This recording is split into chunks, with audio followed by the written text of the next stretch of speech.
Dans notre pays, le président de la République, Alassane Ouattara, met l'accent sur la sécurité nationale. Les forces armées ont été équipées en véhicules tout-terrain avec toutes les commodités qui permettront aux militaires d'être davantage efficaces sur le terrain. Le but est de renforcer la sécurité à la frontière nord du pays. À Abou Sanogo pour le reportage. Ce don du président de la République Alassane Ouattara s'inscrit dans le cadre de la gestion intelligente de la frontière nord. L'une des missions générales de l'état-major général des armées est la sécurisation de l'intégrité du territoire national avec les menaces terroristes aux frontières nord.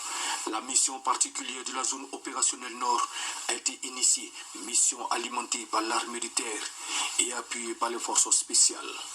Afin de faciliter la projection des postes de commandement de ces différents chefs au plus près des théâtres, la division des systèmes d'information et de communication, dirigée par le colonel-major Kofi Ferdinand, a mis à la disposition de ses autorités militaires des véhicules tout-terrain, postes de commandement mobile, SIC, afin qu'ils puissent bénéficier de toutes les commodités que leur offrent les systèmes intégrés des forces armées. Nous sommes sur le chemin, celui de la reconquête de notre fierté. Et nous progressons sûrement, sans bruit. Je voudrais remercier le président de la République, chef suprême des armées, pour la bienveillante attention portée à nos préoccupations et le changement qualitatif apporté à nos conditions de vie et de travail. L'acquisition récente de matériel majeur de combat afin que chacun de nous soit employé selon sa spécialité en est la parfaite illustration.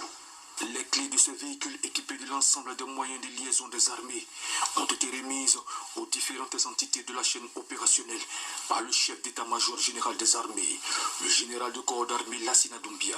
Avec ces véhicules, les autorités militaires peuvent se projeter sur le terrain au plus près des hommes avec tous les centres d'opération et disposer, même en campagne, de toutes les innovations technologiques permettant la continuité du commandement. Avec la mise en œuvre prochaine de la gestion intelligente des frontières, toutes les alertes et détections d'intrusion pourront être reçues par les postes de commandement mobile, où qu'ils soient sur le territoire.